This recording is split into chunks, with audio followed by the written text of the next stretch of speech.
Hello my dear friends, this is me Salona present over here. I hope you all are doing well. I am also doing well guys. So this is my new channel. Please give me your unwavering love and support. आज मैं आपके लिए बहुत शानदार चीज लाई हूँ, उन बच्चों के लिए निचोड़ लाई हूँ यूनिट नंबर 1 का पॉलिटिकल का, जिनका पेपर 3 तारीख को है।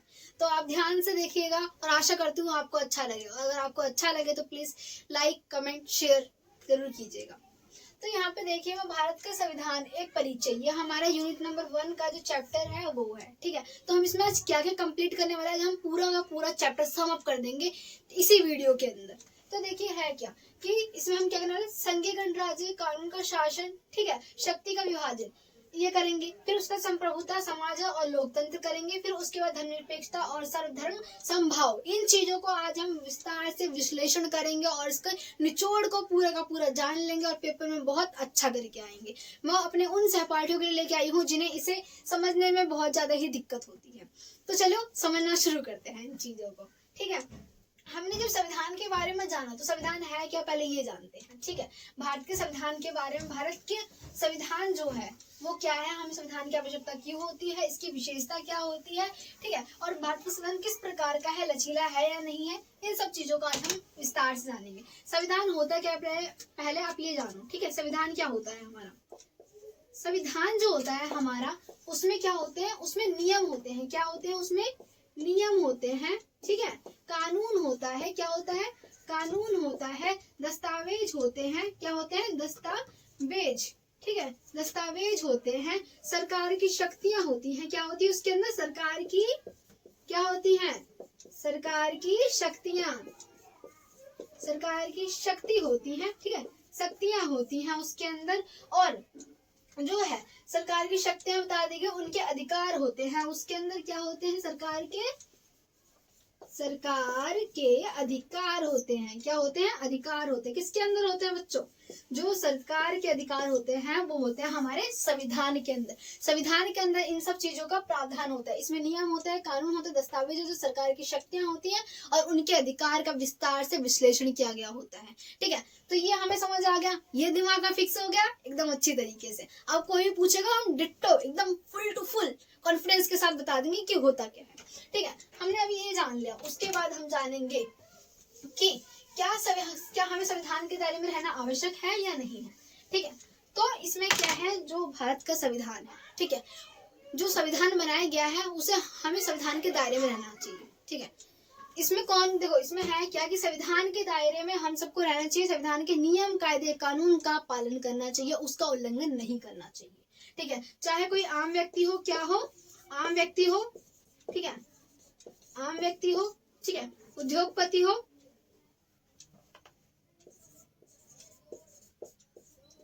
उद्योगपति हो, ठीक है, ये देखिए उद्योगपति हो, ठीक है, पहला। दूसरा, चाहे आम व्यक्ति हो, चाहे उद्योगपति हो, चाहे वो कोई नेता हो, चाहे वो सरकारी कर्मचारी हो, क्या हो, सरकारी कर्मचारी हो,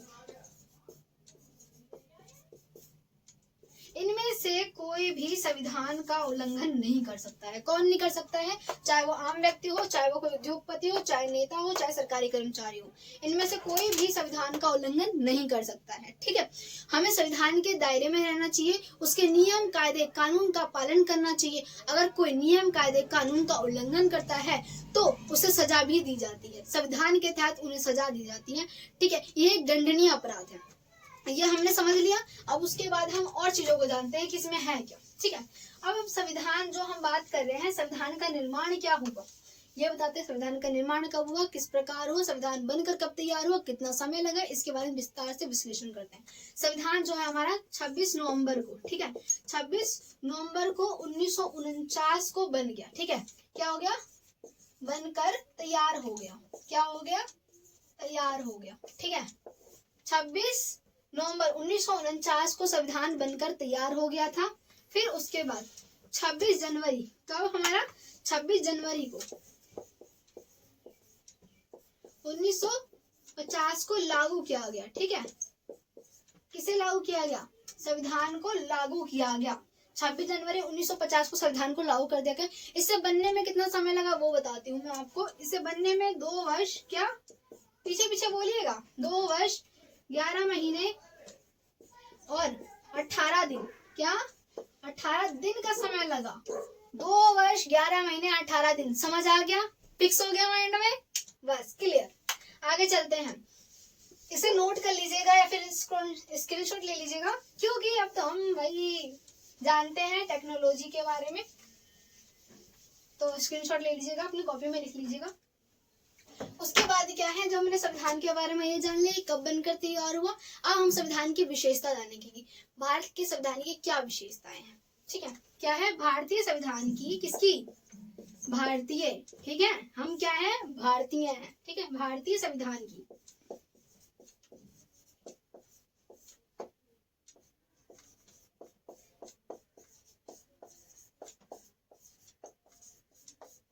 भारतीय संविधान की विशेषताएं जानेंगे हम इसमें। ठीक है, तो जो भारत का संविधान है वो विश्व का सबसे बड़ा, ठीक है, सबसे बड़ा और सबसे लिखित संविधान। हमारा भारत का संविधान जो है वो लिखित संविधान है, सबसे लंबा, सबसे बड़ा और सबसे सफलतम संविधान में से एक है भारत का संविधान। किसका संविधान, भारत का संविधान। हम सब भारतीय, हम गर्व से कहते हैं कि हम भारतीय हैं। ठीक है, तो भारत का संविधान क्या है, वो लंबा है, क्या है, वो लंबा है। ठीक है, और लिखित है, क्या है, लिखित है। ठीक है, भारत का संविधान क्या है हमारा, लिखित है। ठीक है, लिखित है और लंबा है भारत का संविधान हमारा। समझ आ गया, फिक्स हो गया। आगे पढ़ते हैं कि भारत के संविधान के बारे में और चीजें। ये हमारी पहली विशेषता हो गई कि भारत का संविधान जो है हमारा क्या है, विश्व का सबसे अच्छा, सफलतम और सबसे लंबा संविधान है। ठीक है, आगे जानते हैं इसके अंदर है क्या क्या। जो हमारे भारतीय संविधान में अनुच्छेद है, अनुच्छेद, ठीक है, क्या है, अनुच्छेद।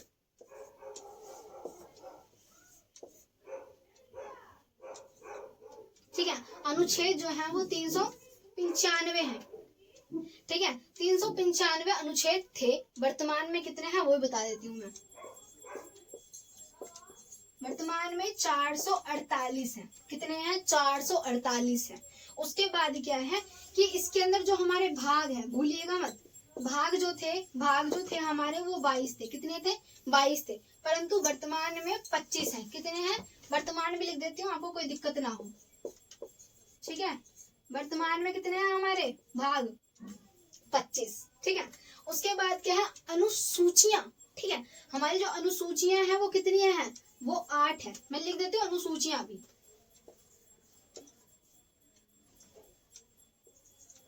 हमारी जो अनुसूचियां हैं वो कितनी है, 8 है। ठीक है, और वर्तमान में कितनी है हमारी, वर्तमान में 12 है। ठीक है, ये हो गया, समझ आ गया होगा। उसके बाद आशा करती हूँ आपको ये वीडियो पसंद आ रही होगी।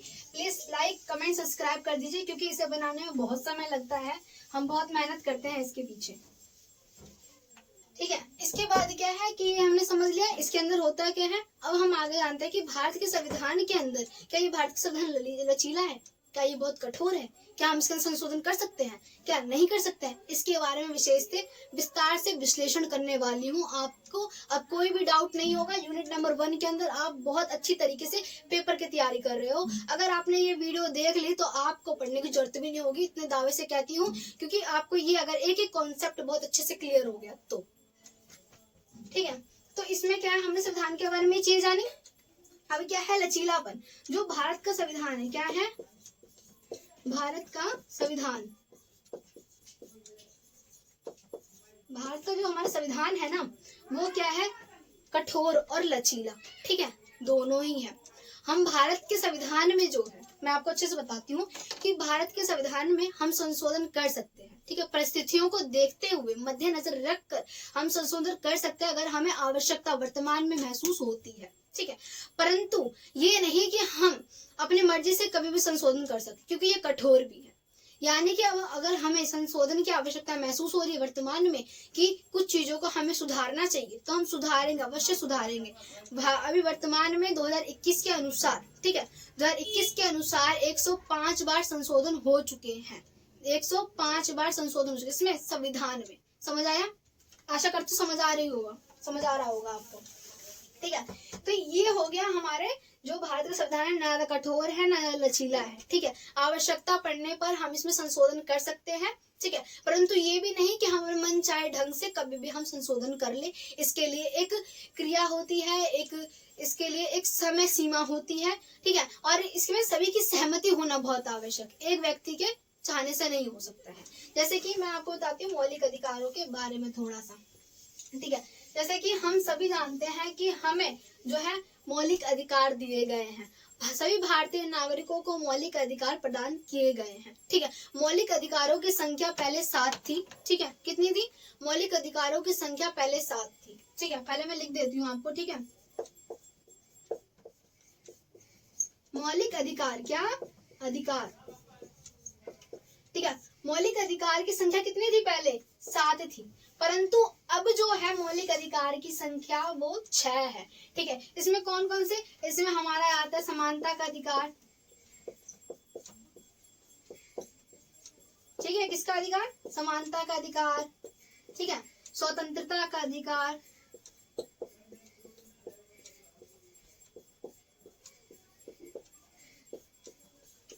शोषण के विरुद्ध अधिकार,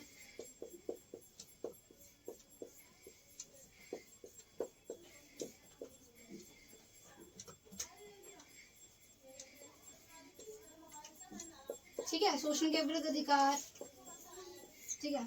धार्मिक स्वतंत्रता का अधिकार,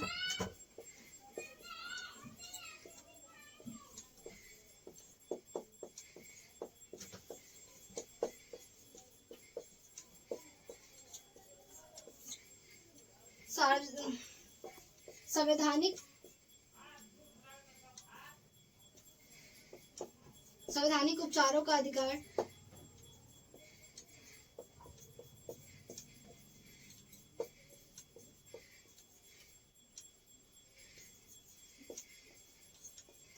संवैधानिक उपचारों का अधिकार और शिक्षा का अधिकार, ठीक है। सांस्कृतिक,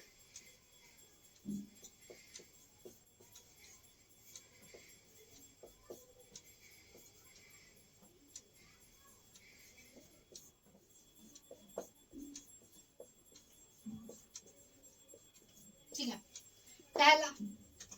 पहला, दूसरा, तीसरा, चौथा, पांचवा, ठीक है। और ये हमारा हो गया छठा।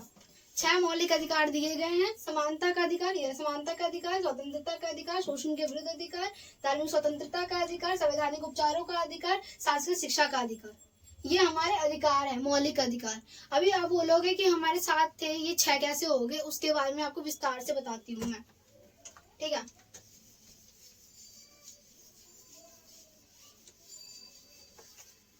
आप इस वीडियो को देखिएगा मत, इसे लिखिएगा भी, क्योंकि वीडियो को देखने से कुछ नहीं होगा, उसे आप लिख के नोट्स बनाइए, आपके लिए बहुत अच्छा होगा।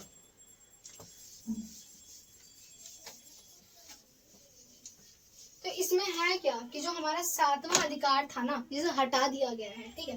देखो, हमारा संपत्ति का अधिकार था, किसका था? संपत्ति का अधिकार, किसका अधिकार था? संपत्ति का अधिकार था, ठीक है। इसे 61वें संशोधन के द्वारा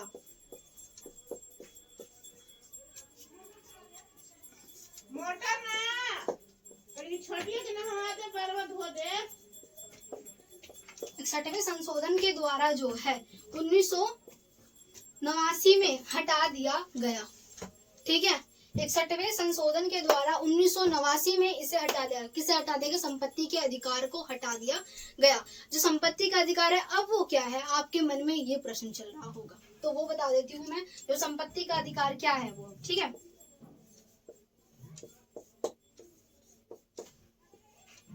संपत्ति का अधिकार जो है हमारा अधिकार जो है वो हमारा कानूनी अधिकार है। क्या है वो? हमारा कानूनी,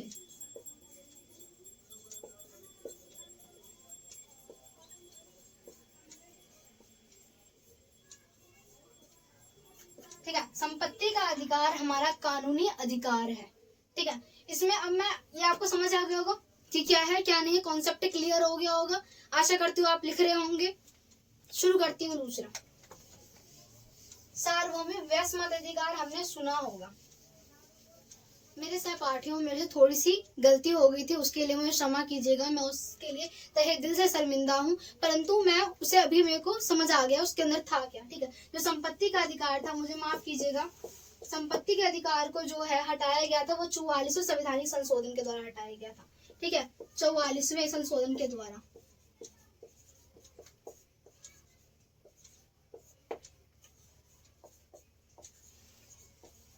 ठीक है, संवैधानिक संशोधन को, ठीक है, संपत्ति के अधिकार को 44वें संवैधानिक संशोधन के द्वारा हटा दिया गया था। उसके लिए मैं तहे दिल से माफी मांगती हूँ आपसे। उसके बाद में सार्वभौम वैश्विक मताधिकार को बताती हूँ, उसमें है क्या। ठीक है, ये है क्या।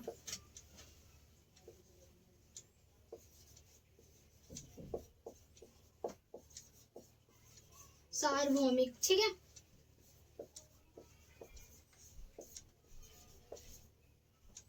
ठीक है,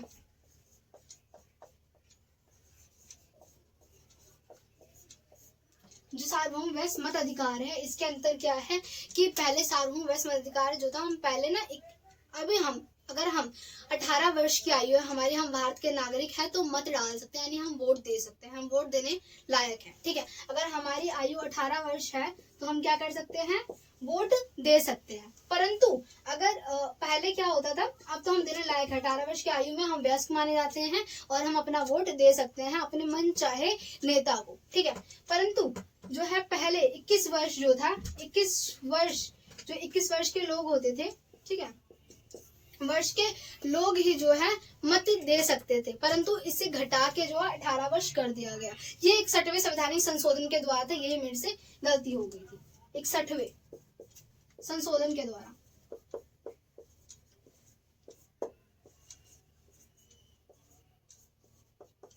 ये था हमारे 61वें संवैधानिक संशोधन के द्वारा, जो हमारी 21 थी ना आयु, 21 वर्ष के लोग दे सकते हैं, वो घटा के जो है 18 वर्ष कर दी गई थी। ये की थी हमारी 1889 में। ठीक है, ये थी हमारी 1889 में किया गया था ये।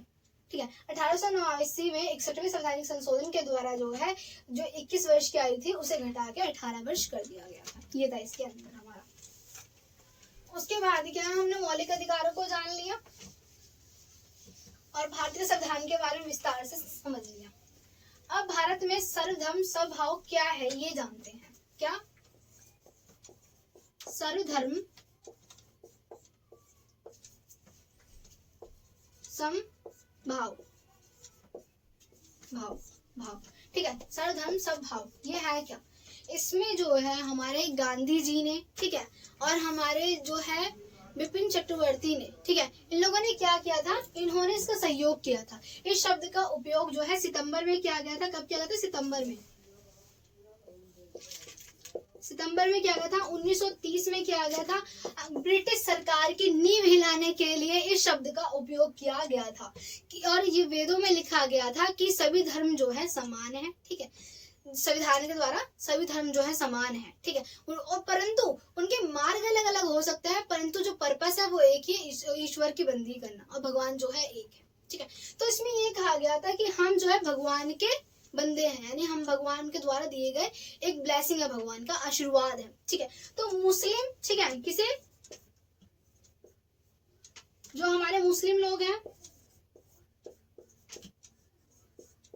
मुस्लिम, हिंदू, ठीक है, अन्य धर्म के लोगों को एक करने के लिए इसका उपयोग किया था, सर्वधर्म समभाव। इसका मतलब सभी धर्म समान है। ठीक है, ताकि अंग्रेजों की नींव हिला के उन्हें भारत से उखाड़ फेंका जाए। ठीक है, उन्हें भारत से बाहर निकाल दिया जाए, इसीलिए इस शब्द का उपयोग किया गया था। इसीलिए गांधी जी ने इसका बहुत ज्यादा ही सहयोग किया था। स्वतंत्रता सेनानियों ने इस शब्द को बहुत ही बढ़ावा दिया था। ठीक है, ये समझ आ गया हमें। उसके बाद है हमारा कि इसके अंदर हमने उसकी विशेषताओं को जान लिया।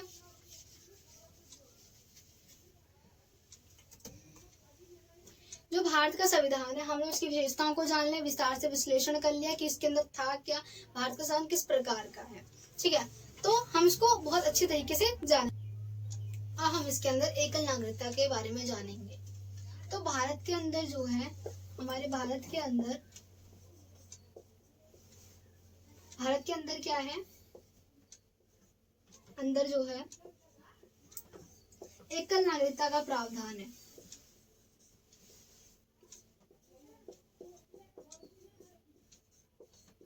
एकल नागरिकता का प्रावधान है भारत के अंदर, ठीक है। ये एकल नागरिकता का मतलब क्या होता है, पहले मैं आपको ये बताती हूँ। एकल नागरिकता का मतलब होता है कि भारत का जो व्यक्ति है, ठीक है, यानी भारत का नागरिक, चाहे वो किसी भी राज्य में रहता हो, किसी भी कोने में किसी भी राज्य में रहते हो, उन्हें सिर्फ एक ही नागरिकता यानी भारत की ही नागरिकता मिलेगी। अगर वो भारत की नागरिकता छोड़ते हैं तो दूसरी नागरिकता ले सकते हैं, परंतु फिर उन्हें भारत की नागरिकता वापस नहीं मिलेगी, ठीक है।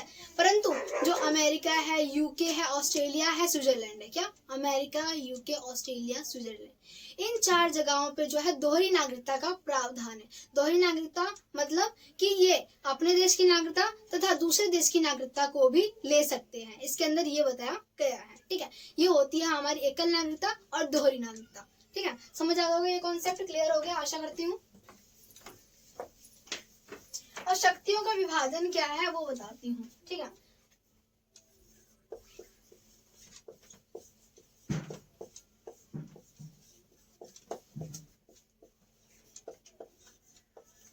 शक्तियों का विभाजन, इसमें क्या है कि शक्तियों का विभाजन किया गया है हमारा। एक होती है हमारी केंद्र सूची, क्या होती है,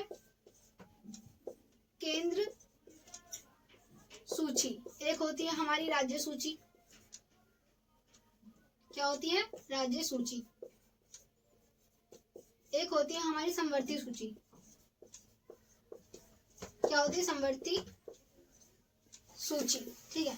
जो केंद्र सूची है उस पे केंद्र सरकार बनाती है नियम, ठीक है, नियम, कायदे, कानून, ठीक है। इस पे क्या करेगी, काम कौन करेगी, हमारी केंद्र सरकार। उसके बाद जो हमारी राज्य सूची है उसके लिए नियम, कायदे, कानून कौन बनाएगा, हमारी जो है राज्य सरकार बनाएगी। उसके बाद जो समवर्ती सूची है उसके अंदर क्या होता है, तो इसके अंदर होता है कि केंद्र और राज्य, कौन, केंद्र और राज्य दोनों ही मिलकर जो है समवर्ती सूची में नियम, कायदे, कानून का निर्माण या फिर उसे बनाएंगे, ठीक है। परंतु अगर इन दोनों में यानी केंद्र में और राज्य में अगर विवाद की स्थिति आ जाती है, ठीक है, यानी केंद्र जो है उस चीज को बढ़ावा ना दे, कहे कि ये कानून सही नहीं रहेगा, और जो राज्य कहे कि ये कानून अच्छा रहेगा, तो उस समय बात किसकी मानी जाएगी, तो उस समय बात जो है हमारी केंद्र सरकार की मानी जाएगी। किसकी बात मानी जाएगी, हमारी केंद्र सरकार की बातों को माना जाएगा, ठीक है। तो ये आज हमारा चैप्टर यहीं पे समाप्त होता है। और I hope you like my video. Do you like my video? Do you want to more video related to study? So please like, comment, share. Saloni were my study point. Thank you so much, my dear guys.